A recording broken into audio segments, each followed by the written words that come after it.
Quiero saludar al doctor Jesús Estuardo Luján, ginecólogo obstetra, especialista en salud de la mujer, director del Centro Integral para la Mujer. Araceli Carreto, coordinadora de los proyectos y campañas de toda esta Asociación Mexicana de Lucha contra el Cáncer. Que por cierto, Araceli, esta campaña Tócate para que no te toque me encanta. Yo creo que ha tenido gran éxito. Araceli, ¿qué opinas? Hola Fernanda, muchísimas gracias por darnos este espacio, pues para presentar y compartir un poco la labor de la asociación, pero sobre todo para recalcar la importancia justo de estas campañas en el marco de la conmemoración del Día Mundial de la Lucha contra el Cáncer de Mama, ¿no? Pero la importancia no solamente es eso, la importancia de todas estas campañas es hacer hincapié en que no solamente es el 19 de octubre, en que debemos de tener el cuidado de la salud durante todo el año, que debemos realizar diferentes acciones para disminuir los factores de riesgo y sobre todo para poder detectarlo en etapas tempranas. Entonces, eso es muy importante, el transmitir el mensaje y tomar conciencia de que es una lucha cotidiana, no solamente de un día o de un mes. Pues Araceli, Jesús, yo creo que justamente algo que no era muy efectivo eran las campañas de lucha contra el cáncer de mama. Primero, antes no podía ni salir el seno, tenía que salir velado y tapado con cuadritos, ¿no?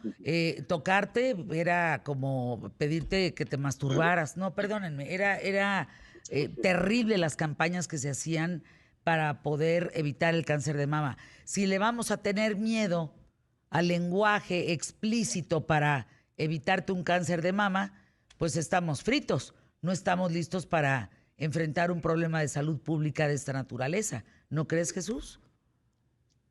Completamente de acuerdo, De Fernanda, vergüenza. y incluso es un tema que a mí en lo personal, que me dedico a la endocrinología de la reproducción, me ha conmovido mucho porque también lo he visto en amigos, en familia, en personas muy cercanas, y tú sabes perfectamente bien que cuando eso nos llega de una forma tan personal, nos cambia la vida, la forma como lo pensamos. Y en el 2006 tuve la oportunidad de publicar un artículo científico sobre cáncer de mama, en donde estudié todos los factores de riesgo que hay en nuestra rica población mexicana, que pues somos una mezcla de cultura prehispánica, hispana, asiática, europea. Entonces somos una muestra muy diferente al resto del Libanesa, mundo. árabe, claro, de todo tenemos, de todo hay en nuestras Exacto. raíces. Y ese estudio lo hice en 2 años. Estudié de 2002 al 2004, estudié a 162 mujeres, lo publiqué en la revista de Obstetricia y Ginecología de México. Y Fernanda, analicé todo lo que te puedas imaginar. Si habían menstruado antes de los 12 años, si habían usado anticonceptivos, edad del primer parto, si lactaron o no lactaron, si hubiesen recibido terapia de reemplazo hormonal, antecedentes familiares, niveles de estrés, porque este estudio lo hice en el Hospital Juárez de México. Entonces pudimos analizar junto con el grupo de psicología el nivel de estrés que tenían. Estudié todo lo que te puedas imaginar durante 2 años, y mis conclusiones de ese estudio fueron muy interesantes porque concluí tres cosas. La primera es que nuestra población tiene menos incidencia de estos factores de riesgo en comparación con lo publicado en el mundo. ¿Qué sí tenemos en nuestra población mexicana como factores de riesgo que encontré en mi estudio? Reducción del sueño, Ujú. incremento de resistencia a la insulina. Recordemos que en México es muy frecuente que tengamos esas marquitas oscuras en las axilas, en las ingles, en la parte del cuello. Eso es la resistencia a la insulina, un poco de acúmulo de la grasa central. Encontré que el porcentaje de personas que tenían antecedentes de familia era bajo en comparación con la literatura. Entonces, la mayoría de la asociación que encontré en los diferentes grupos de edad, que los dividí en menos de 30 años, de 30 a 40 y más de 40, el común denominador fue alteraciones metabólicas, resistencia a la insulina, estrés y reducción del sueño. Eso, todo lo Qué demás, tal. ejercicio, alimentación, etcétera. Y bueno, tuve la fortuna de trabajar 2 años en ello, publicarlo. Entonces tenemos una estadística increíble de nuestra población, que es una mezcla maravillosa y una muestra para el mundo. Oye, wow, Eduardo, perdón, Jesús Estuardo, doctor Estuardo Luján, te felicito. ¿Qué datos nos estás dando aquí en ¿Qué tal, Fernanda? Me llama la Sí, atención que lo mismo pasa antes de los 30 que de 30 a 40, que después de los 40. ¿Entendimos bien?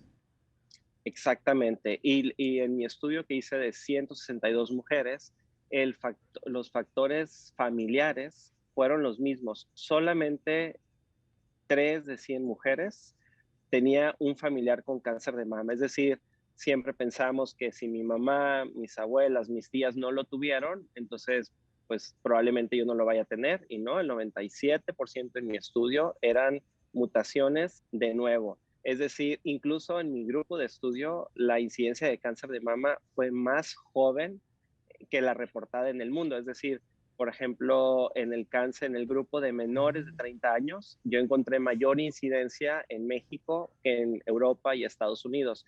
Y eso es importante porque 1 de cada 10 mujeres que detectamos con cáncer de mama menores de 10 años no va a sobrevivir. Y es lo que queremos, ¿no? Encontrar esa mujer que podemos hacer la diferencia en que sobreviva o no. En mi estudio también encontré que en las mujeres menores de 40 años, 1 de cada 10 también va a fallecer, aunque detectemos el cáncer de una forma temprana. Y en el grupo de más de 40 años, 3 de cada 10 van a fallecer. Eso sí coincidió con lo reportado en el mundo y en mi trabajo.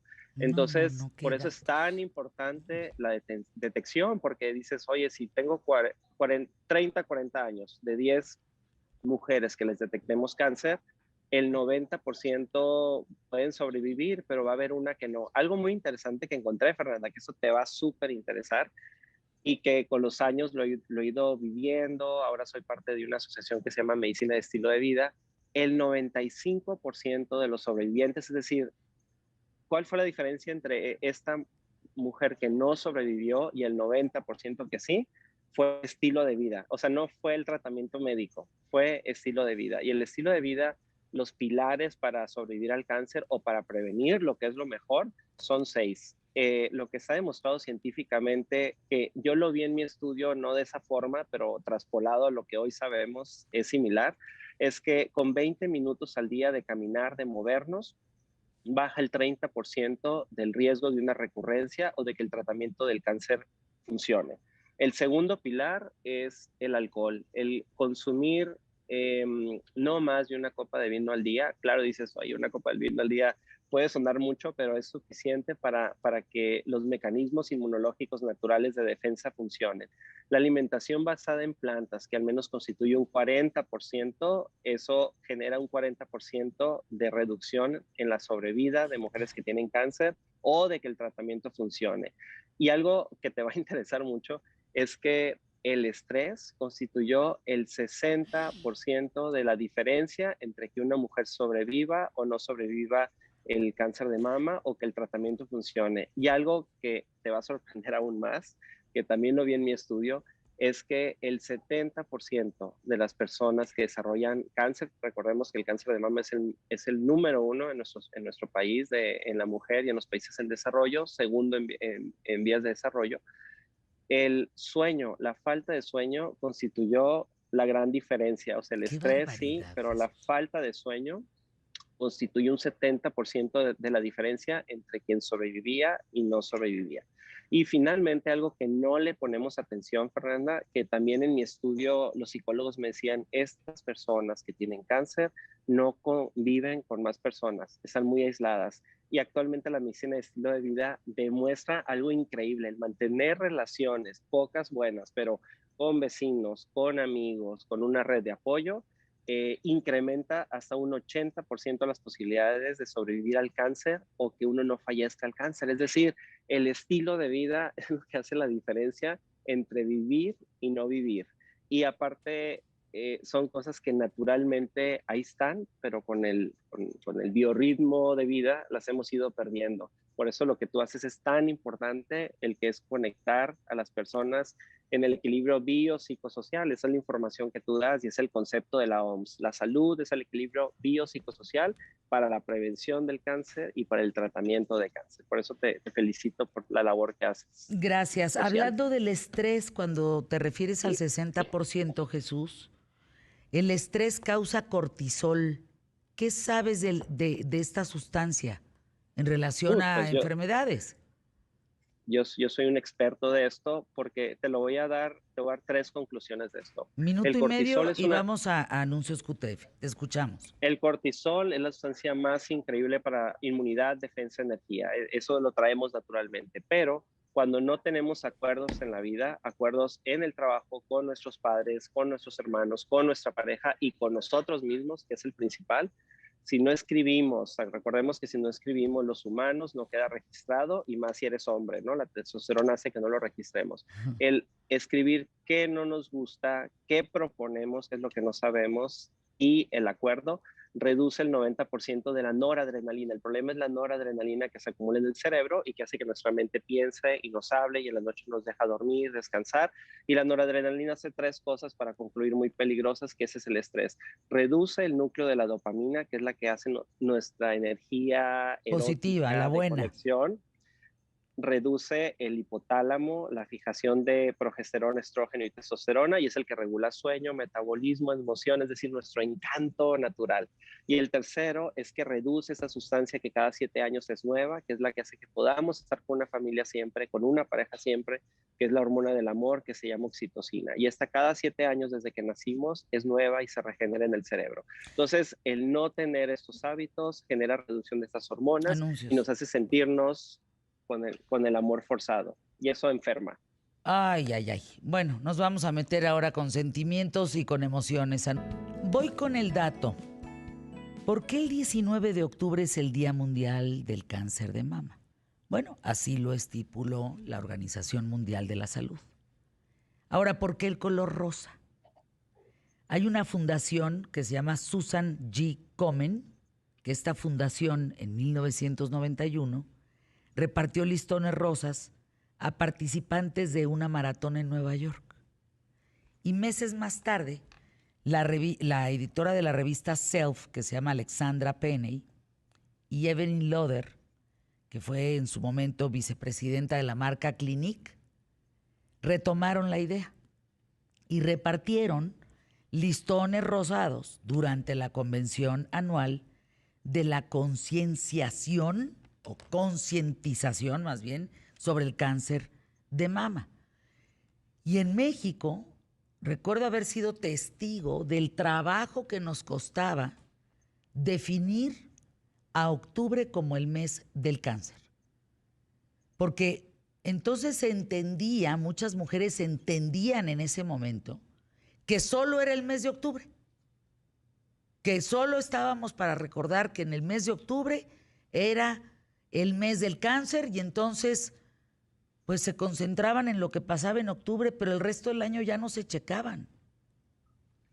Ahí surgieron grandes instituciones que extrañamos enormemente como FUCAM. Araceli Carreto, a ver, cuéntanos qué campañas pues de esta asociación que representas, de la Asociación Mexicana de Lucha contra el Cáncer, han funcionado en México, porque yo he sido testigo desde el día 1 del trabajo que nos ha costado y creo que todavía nos falta un trecho muy largo para que la gente comprenda que si tú te revisas y te atiendes con una mamografía, puedes salvarte. Cuéntanos. Así es, Fernanda. Justamente ahorita que escuchaba al doctor, de verdad que todo lo que el doctor comenta está relacionado con lo que nosotros vemos en comunidad, en la calle, todo lo que vemos ya en la vida real cuando acudimos a trabajar con mujeres.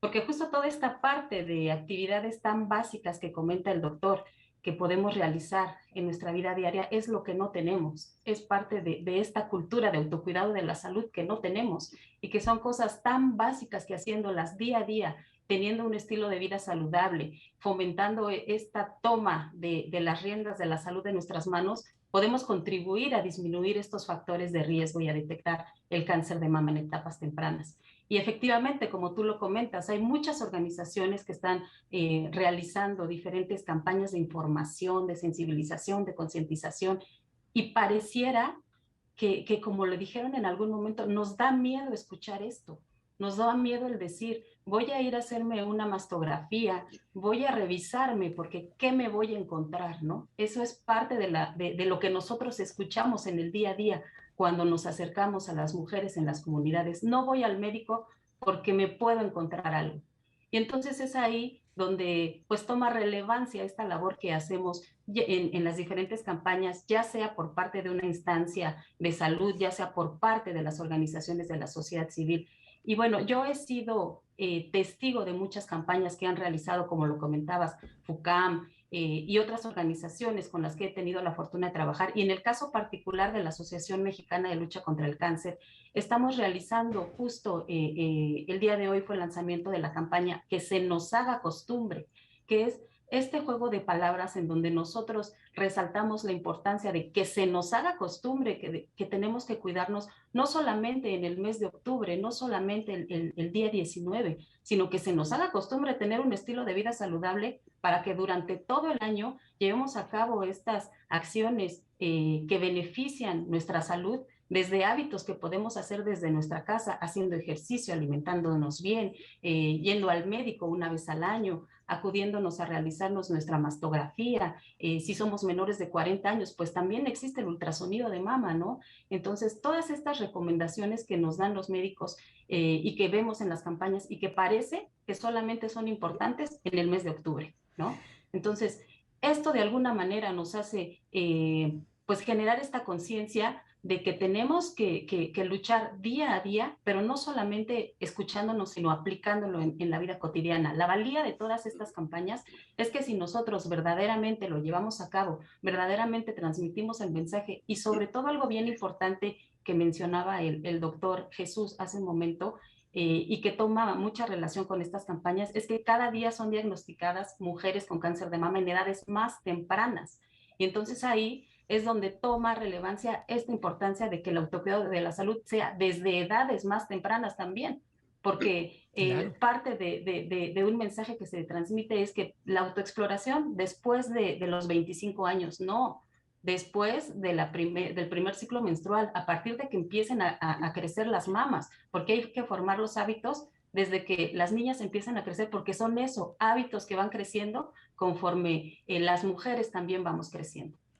Pues en realidad, Araceli, a ti personalmente como mujer, ¿qué campaña te ha marcado? ¿Cuál te ha dejado pues un impacto? Porque creo que lo que necesitamos las mujeres es que nos metan una zarandeada, ¿no?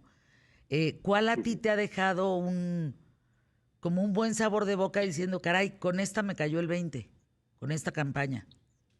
Mira, yo te puedo decir, creo que todas las campañas son muy importantes, pero en particular esta campaña, justo que se nos haga costumbre, y no porque la promueva la Asociación Mexicana de Lucha contra el Cáncer, Fernanda, sino por el mensaje, porque estamos tan acostumbrados a cosas que de alguna manera dañan nuestra salud. ¿Por qué no que se nos haga costumbre la parte buena? O sea, creo que este mensaje es algo muy positivo, porque es un mensaje muy fuerte que podemos transmitir y que tiene el poder de ocasionarnos beneficio o tener un beneficio para nosotros día a día, de manera cotidiana. Para mí esta campaña es una campaña muy importante y que por supuesto desde la frase que se nos haga costumbre, para mí es lo que más me ha marcado hasta el momento y que es algo que pasa en todas las mujeres. A veces somos muy dadas a decir, haz esto, haz aquello, pero no lo hacemos en nuestra propia persona. Entonces, eso es algo que también nos limita y a partir de que yo empecé con esta campaña es que me ha entrado mucho esta parte de la concientización y es lo que más me ha marcado a mí en particular, el hecho de hacer un hábito cotidiano. Fíjense que hay muchas campañas en el mundo sobre el tema del cáncer de mama. Empresas como Avon, empresas como Carolina Herrera, eh, a través de CH Pink, Issue Color, que es un tinte que esa me encanta, tíñete un mechón rosa. A ver si el próximo año nos teñimos las mujeres un mechón rosa. Hay una, por ejemplo, de United Kingdom, de allá Inglaterra, donde es del Breast Cancer Charity y rescata cómo sería la vida con una máquina del tiempo, que va muy ligada a otro que dice, si tú tienes 15 minutos para embellecerte en la mañana, esta campaña se llama 3.15. Pues dedícate 3.15 minutos con 15 segundos a tocarte y ver si tienes alguna bolita. Una de las cosas que yo más recuerdo, y ahí sí le voy a pedir a Jesús que nos eche la mano en este sentido, es un día que dije al aire, a todas las personas que me están escuchando, es en serio lo que les voy a decir. Revísense, si tienen el pezón hundido, en este instante dejan de escuchar ¿Qué tal, Fernanda? Y se van a un médico, pero así. Y recuerdo que mucho tiempo después me encontré a una mujer en una conferencia y me dijo, Fernanda, yo venía escuchándote. Y tú dijiste, si alguna de las personas que me escuchan tienen el pezón hundido, cancelen a donde van y se van inmediatamente al médico ahorita, porque todavía pueden salvar la vida. Y la salvé gracias a que me desvié. En lugar de irme al súper, me fui con un doctor, me detectaron a tiempo el cáncer de mama y yo vengo a agradecerte y no tengo palabras para decirte gracias por esa sencilla y básica información. Jesús, en 2 minutos, minuto que tenemos, físicamente, ¿qué tenemos que notar para preocuparnos? Básicamente lo que tú dices es eso, ¿no? Cambios en la anatomía que normalmente tenemos todos. Uno de ellos, 3 puntos. Uno es si el pezón, como normalmente lo tenemos, empieza a retraer, a cambiar de coloración o a ponerse más reseco. Es uno de los datos que pudiera asociarse un 30% a que hay algo que no es normal. 2, la fibrosis, que es por eso lo que dice Araceli desde niñas, hay que llevarlas a revisión para que se autoexploren, hacerlas responsables de su sexualidad y a que sepan que la fibrosis mamaria, las bolitas que se sienten, pueden ser uno de los factores condicionantes para tener problemas en un futuro. Es algo que observé en mi estudio y también el desbalance hormonal que se manifiesta después de la mitad del mes con síntomas de cansancio, agotamiento y cólico. Entonces, cuando hay fibrosis, es cómo diferenciamos que sean bolitas normales con anormales. Una bolita que detectamos normal puede ser la que sentimos como la punta de la nariz, dura pero con esta consistencia. Los nódulos anormales son los que se tocan duros, sólidos, como los nudillos de las manos. Entonces, si detectamos bolitas duras de esta consistencia, a diferencia de la nariz, si son nódulos que no se mueven tanto, aunque no molesten, si notamos que la piel cambia de color o que el pezón se retrae, son signos que pudieran asociarse a algo malo hasta en un 30%, por eso es importante revisarse. Qué barbaridad, qué datos tan importantes. Gracias, Jesús Estuardo Luján, doctor Araceli Carreto, gracias. 19 de octubre, Día Internacional del Cáncer de Mama, para hacer conciencia. Aquí dice, tócate para que no te toque.